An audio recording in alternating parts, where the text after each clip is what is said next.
O advogado Ezequiel Silveira, que defende presos políticos do dia 8 de janeiro, se emocionou ao comentar o caso do falecimento do preso Clériston Pereira da Cunha. O advogado chorou ao relatar a situação da família e os detalhes do caso. Ele disse: "É desumano o que essas pessoas estão passando." Silveira acrescentou: "Sabe o que é mais revoltante? É que no processo havia um laudo médico desde fevereiro dizendo que ele corria risco de morte. E a defesa fez o trabalho correto e o ministro Alexandre de Moraes não concedeu. Tem um parecer favorável para a liberação dele desde agosto no processo e o ministro Alexandre de Moraes não julgou, não decidiu, dando a liberdade para essa pessoa que agora faleceu." O advogado disse: "Isso é uma tragédia anunciada. Tem outras pessoas doentes na mesma situação que podem vir a óbito a qualquer momento." Ele questionou: "Cadê o Ministério de Direitos Humanos? Cadê a Comissão de Direitos Humanos da OAB? Cadê os deputados e senadores? Senado Federal? Presidente Rodrigo Pacheco vai continuar permitindo que o Supremo Tribunal Federal faça o que está fazendo?"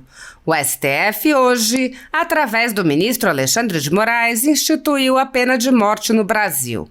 Ministro Alexandre de Moraes, você é responsável pela morte desse senhor. O advogado acrescentou: "O ministro Alexandre de Moraes precisa ser responsabilizado pela morte desse senhor. E a justiça será feita, nesta vida ou na próxima. O ministro Alexandre de Moraes tem sangue nas mãos. Esse pai de família poderia estar vivo se as condutas tivessem sido individualizadas, se os processos não tivessem sido julgados por lotes, se fosse permitida a sustentação oral dos advogados, porque aí sim seria explanado caso a caso e não julgamentos a rodo como está sendo feito. E agora, um pai de família perdeu a vida." No Brasil atual, a liberdade de manifestação não é reconhecida de forma igual para todos. As manifestações promovidas por partidos da esquerda, sindicatos e coletivos, divulgadas pela velha imprensa e por sites e canais de internet de forma coordenada, não estão sujeitas a qualquer investigação sobre seu financiamento ou qualquer questionamento sobre se as ideias que defendem seriam democráticas ou antidemocráticas. Mesmo quando há cartazes pedindo ditadura, depredação de patrimônio público e privado, agressões a políticos e cidadãos, nada disso é considerado um ato antidemocrático quando o ato é da esquerda. Nos últimos anos, milhões de pessoas foram às ruas de forma ordeira para pedir liberdade e respeito à Constituição, incluindo a liberdade de expressão, a liberdade de culto, a liberdade de ir e vir, entre outras. Essas manifestações pacíficas tornam-se alvo de inquéritos sigilosos alimentados por notícias da velha imprensa, nos quais manifestantes e jornalistas que cobrem as manifestações são perseguidos, presos, censurados e têm seus bens apreendidos. A renda da Folha Política está sendo confiscada a mando do ministro Luiz Felipe Salomão, ex-corregedor do TSE, com respaldo e apoio de Luiz Roberto Barroso, Alexandre de Moraes e Edson Fachin.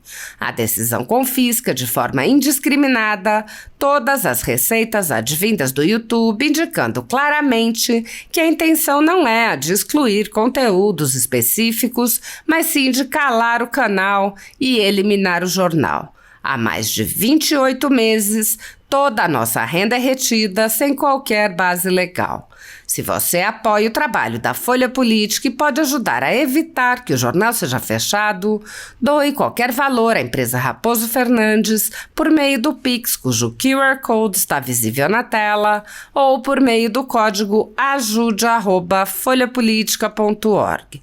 Caso não utilize Pix, há a opção de transferência bancária para a conta da empresa Raposo Fernandes, disponível na descrição deste vídeo e no comentário fixado no topo. Há mais de 10 anos, a Folha Política vem mostrando a realidade da política brasileira e quebrando barreiras do monopólio da informação. Com a sua ajuda, poderá se manter firme e continuar a exercer o seu trabalho. pix@ajude@folhapolitica.org. Assista. É desumano que essas pessoas estão passando.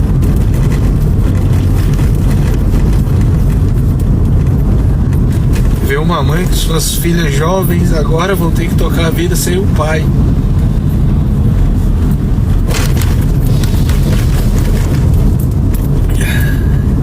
Mas sabe o que é o mais revoltante? Eu vou dizer agora.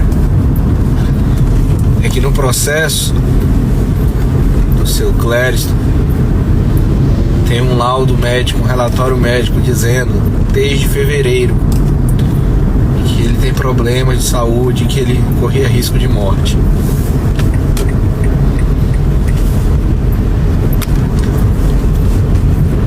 E a defesa fez o trabalho correto, pediu a liberdade dele, e o ministro Alexandre de Moraes não concedeu.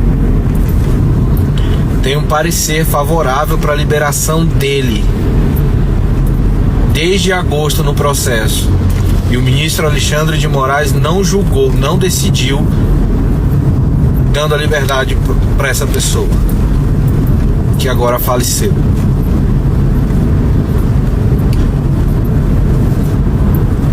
As pessoas acham que a gente está brincando quando a gente faz as denúncias que estamos fazendo, quando a gente fala as coisas que estão acontecendo. Isso é uma tragédia anunciada.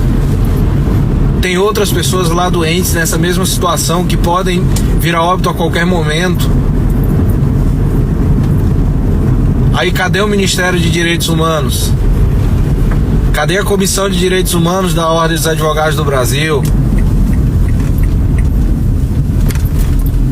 Cadê os deputados, os senadores? O Senado Federal, presidente Rodrigo Pacheco, vai continuar permitindo que o Supremo Tribunal Federal faça o que está fazendo? O Supremo Tribunal Federal hoje, através do ministro Alexandre de Moraes, instituiu a pena de morte no Brasil. Ministro Alexandre de Moraes, você é o responsável pela morte desse senhor. Você podia tê-lo liberado para fazer o seu tratamento de saúde de casa e não fez. O ministro Alexandre de Moraes precisa ser responsabilizado pela morte dessa pessoa. E a justiça será feita, nessa vida ou na próxima.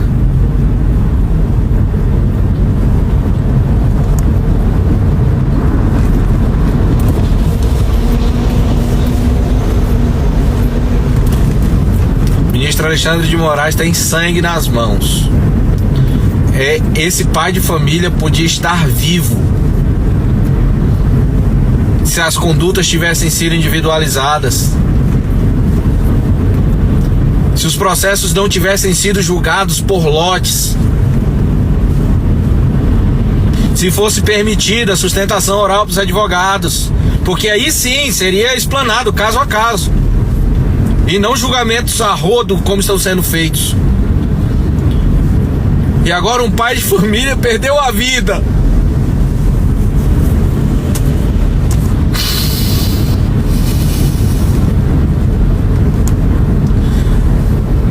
Nós vamos comunicar ao OEA agora, né? Informar que nós fomos lá fazer denúncias de que isso iria acontecer. Vamos comunicar quem quer que seja, à imprensa, aos colegas advogados, né?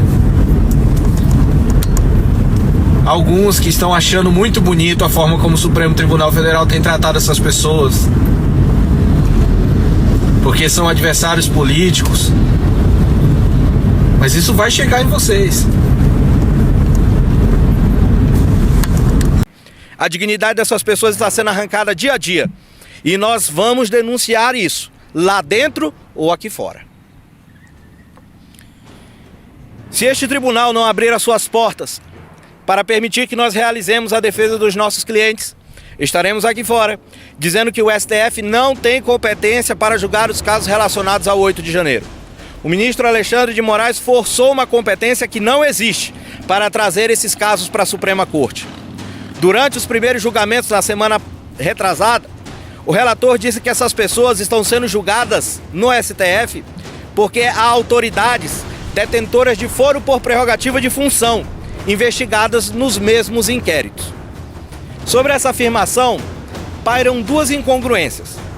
A primeira é que havia, e hoje não sabemos se há mais, porque nós não temos mais segurança jurídica no nosso país, havia no Supremo uma regra, que era a regra do desmembramento, em que, havendo pessoas com prerrogativa de foro e sem prerrogativa de foro investigadas pelos mesmos fatos, as que não tinham prerrogativa tinham os seus processos desmembrados e enviados para a primeira instância.